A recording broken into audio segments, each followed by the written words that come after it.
जिज्ञासा इंसान के मन में उठने वाली ऐसी भावना जो इस सृष्टि को समझने का प्रयास करती है, और ये जिज्ञासा ही एक इंसान को इंसान बनाए रखती है। जब ये जिज्ञासा समाप्त हो जाती है तब इंसान पशु के समान हो जाता है, और यही जिज्ञासा की भावना आपको हमारे सनातन धर्म के ग्रंथों में दिखाई देगी। हमारे ग्रंथ इस सृष्टि को, परमात्मा को और इसकी हर एक प्रक्रिया को समझने का प्रयास करते हैं। हमारे ऋषि मुनियों की समझने की इसी प्रक्रिया के कारण हमारे पास उपनिषद और वेद जैसे महान ग्रंथ आए हैं। सनातन धर्म में मटेरियलिस्टिक वर्ल्ड के अलावा आध्यात्मिक दुनिया को समझने का भी प्रयास आपको देखने को मिलेगा। जिज्ञासा की, क्यूरियोसिटी की ऐसी भावना आपको विश्व के किसी भी धर्म या समुदाय में देखने को नहीं मिलेगी। इसी जिज्ञासा के कारण हमारे पास अद्वैत और सांख्य योग जैसे महान दर्शन हैं, जो इस प्रकृति और इंसान के दुख के मूल कारणों को ऐसे तरीकों से समझाते हैं जैसे तरीके आपको कहीं भी नहीं दिखेंगे। इन्हीं के कारण हमारे पास जीवात्मा और परमात्मा से जुड़े हुए महान कंसेप्ट भी मौजूद हैं।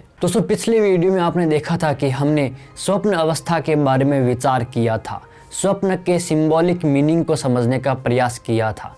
स्वप्न अवस्था में जीवात्मा कैसे नाड़ियों में स्थित हो जाता है, कैसे वो अपने स्वप्न में नई नई सृष्टियों की रचना कर लेता है और कैसे वो परमात्मा में संयुक्त माना जाता है। अब उसी कंसेप्ट से थोड़ा आगे बढ़कर आगे इसे और अच्छे से समझने का प्रयास करते हैं।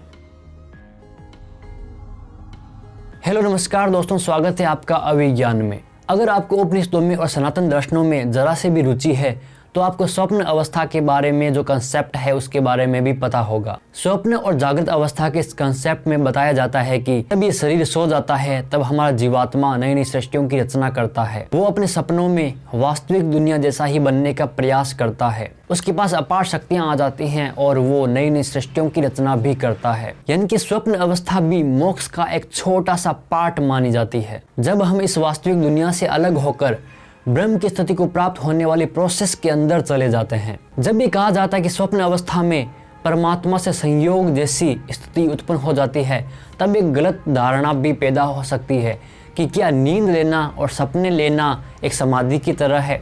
क्या नींद लेकर परमात्मा को प्राप्त किया जा सकता है, तो क्या हम दिन रात सोते ही रहें। तो इस धारणा का भी खंडन आज यहाँ ब्रह्मसूत्र और उपनिषदों से कर देते हैं। ब्रह्मसूत्र में कहा जाता है कि तद भावो नाडीसु तच्छु तेरात्मनि च, यानी कि उस स्वप्न दृश्य का अभाव हो जाता है सुषुप्ति अवस्था में। उस समय जीवात्मा नाड़ियों में स्थित हो जाता है, क्योंकि वैसा ही श्रुति का कथन है और आत्मा में भी उसकी स्थिति बताई गई है। बृहदारण्यक में लिखा आता है कि जो स्वप्न अवस्था का वर्णन आया है उसका उपभोग करते समय यह जीवात्मा कभी तो स्वप्न से जग जाता है और कभी फिर स्वप्न में स्थित हो जाता है, पुनः जगता और फिर स्वप्न अवस्था में चला जाता है। इस प्रकार स्वप्नगत मानसिक सुख दुख का उपभोग करते करते कभी सुषुप्ति अवस्था हो जाने पर स्वप्न के दृश्यों का अभाव हो जाता है। इससे सिद्ध होता है कि ये सब माया मात्र है, क्योंकि बाहर जगत का अभाव नहीं होता, उसका कार्य वैसा का वैसा चलता रहता है और जीवात्मा का शरीर भी सुरक्षित रहता है, इसीलिए उसका सत्य होना सिद्ध होता है। उस समय जीवात्मा को इस प्रपंच के उपभोग से विश्राम मिलता है और शरीर और इंद्रियों की थकावट दूर होती है। यह अवस्था आने पर जीवात्मा की स्थिति कैसी और कहाँ रहती है, इस विषय में श्रुति कहती है कि इस विषय में बृहदारण्यक में आता है कि जब यह सुषुप्ति अवस्था को प्राप्त होता है तब कुछ भी नहीं जानता। इसके शरीर में जो 72,000 हिता नाम की नाड़ियाँ हृदय से निकलकर समस्त शरीर में व्याप्त हो रही है, उनमें फैलकर यह समस्त शरीर में व्याप्त हुआ शयन करता है। यहाँ पर क्लियरली स्वप्न अवस्था को माया मात्र कहा गया है और ये जीवात्मा इस बाहर जगत से, इस बाहरी दुनिया से कटकर अंदर नाड़ियों में ही स्थित हो जाता है और कल्पनाएं करने लगता है, अपने ही स्वप्न लोक में विचरण करने लगता है। क्योंकि जब उसे बाहरी दुनिया के प्रपंच नहीं दिखाई देते तब वो अपने ही प्रपंच रचने लग जाता है।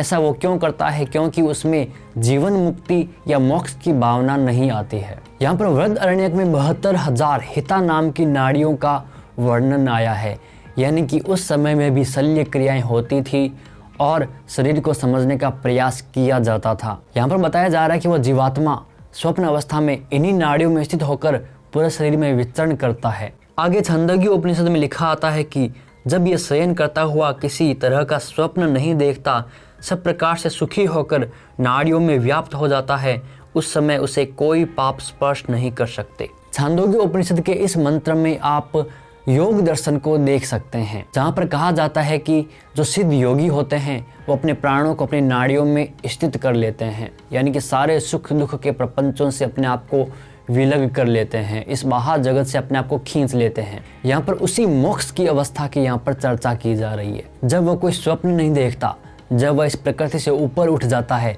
तब वो परमात्मा स्वरूप ही बन जाता है, क्योंकि परमात्मा के स्वरूप को ही कोई भी पाप या प्रकृतिगत चीजें स्पर्श नहीं कर सकती। छंदोग्य में ही लिखा है कि हे सौम्य, उस सुषुप्ति के समय यह पुरुष सत से संपन्न होता है। वृहदारण्यक में लिखा है कि उस समय परमात्मा के स्पर्श को प्राप्त हुआ यह जीवात्मा न तो बाहर की किसी वस्तु को जानता है और न शरीर के भीतर की ही किसी वस्तु को जान पाता है। यहाँ पर आप देख सकते हैं कि दोनों ही उपनिषदों में जीवात्मा की एक ऐसी स्टेज के बारे में बताया जा रहा है जब वो प्रकृति से ऊपर उठ जाता है, तब उसे कोई भी पाप स्पर्श नहीं कर पाता, तब वो उस परम ब्रह्म परमात्मा के समान ही हो जाता है। वो बिल्कुल निर्गुण निराकार बन जाता है, वो निर्विशेष बन जाता है, यानी कि वो ही पर ब्रह्म परमात्मा बन जाता है। इसीलिए इसको अहम ब्रह्मास्मि या शिवोहम कहा जाता है। परमात्मा को इस हृदय में स्थित बताया जाता है। स्थान की एकता के कारण ही उसको ब्रह्म की प्राप्ति और कहीं प्रलय की भांति परमात्मा के साथ संयुक्त होना कहा गया है। परंतु इसे यह नहीं समझना चाहिए कि यह भी समाधि की भांति मुक्ति में सहायक है।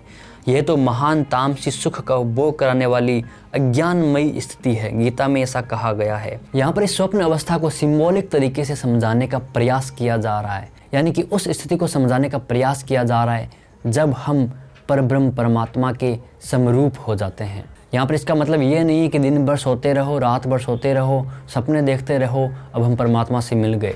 यहाँ पर गलत अर्थ नहीं निकालना चाहिए। प्रश्न उपनिषद में लिखा आता है कि वह मन जब तेज से अर्थात उदान वायु से दब जाता है, उदान वायु इंद्रियों सहित मन को हृदय में ले जाकर मोहित कर देता है, तब इसकी सुषुप्ति अवस्था होती है।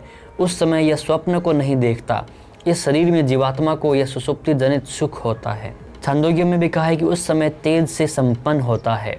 ब्रह्मसूत्र में एक सूत्र आता है अतः प्रबोधो अस्मात्, यानी कि स्वप्न अवस्था में ये जीवात्मा उस परमात्मा में विलीन हो जाता है, और जब ये प्रकृति वाला शरीर जागता है तब वो उसी स्थिति से वापस आकर जागृत होकर प्रकट हो जाता है और इस शरीर को चलाता है। अब यहाँ पर एक और सवाल उठ सकता है कि जब किसी को बेहोश किया जाता है किसी औषधि के, किसी मेडिसिन के द्वारा, तब भी क्या वो स्वप्न अवस्था मानी जाती है जो कि जिसका वर्णन यहाँ पर किया जा रहा है? क्या तब वो समाधि की अवस्था मानी जाती है कि तब भी उसे ना बाहरी दुनिया का ज्ञान होता है, ना वो कुछ सोचता है, तो क्या उसे भी समाधि की स्थिति माना जा सकता है? इसका जवाब देते हुए कहा जाता है कि मूर्छा काल में अधूरी सुषुप्ति अवस्था माननी चाहिए, क्योंकि वही अवस्था शेष रहती है, अन्य कोई अवस्था शेष नहीं है। यानी जन्म के बाद मरने से पहले जीव की पूर्वक 3 अवस्थाएं ही प्रसिद्ध हैं। किसी विशेष कारण से कभी कभी हो जाने वाली यह मूर्छा अवस्था सबकी और सदैव नहीं होती, अतः इसके लक्षण कुछ कुछ सुषुप्ति में ही संगत हो सकते हैं। इसलिए इसे अधूरी सुषुप्ति मानते हैं, क्योंकि उस अवस्था में सुषुप्ति का सुख लाभ नहीं होता, केवल अज्ञान मात्र में ही सुषुप्ति से इसकी समता है, अतः इसे पूर्णतः सुषुप्ति भी नहीं कहा जा सकता। तो दोस्तों यहाँ पर उपनिषदों में सिंबॉलिक मीनिंग से, सिंबॉलिक तरीके से उस मोक्ष को, उस परम सुख के आनंद को प्राप्त करने की प्रोसेस और उसकी अवस्था को समझाने का प्रयास किया जाता है स्वप्न अवस्था और जागृत अवस्था जैसे कंसेप्ट्स के माध्यम से। सो फिलहाल इस वीडियो में इतना ही। अगले वीडियो में एक बहुत ही शानदार टॉपिक आने वाला है। सो अगले वीडियो का वेट कीजिए और चैनल को ज़रूर सब्सक्राइब कर लीजिए, ताकि आपको अगला वीडियो जब आए तब आपके पास नोटिफिकेशन आ जाए और आप उस ज्ञान से वंचित ना रह जाएं। सो मिलते हैं अगले वीडियो में, तब तक के लिए जय हिंद, जय सनातन।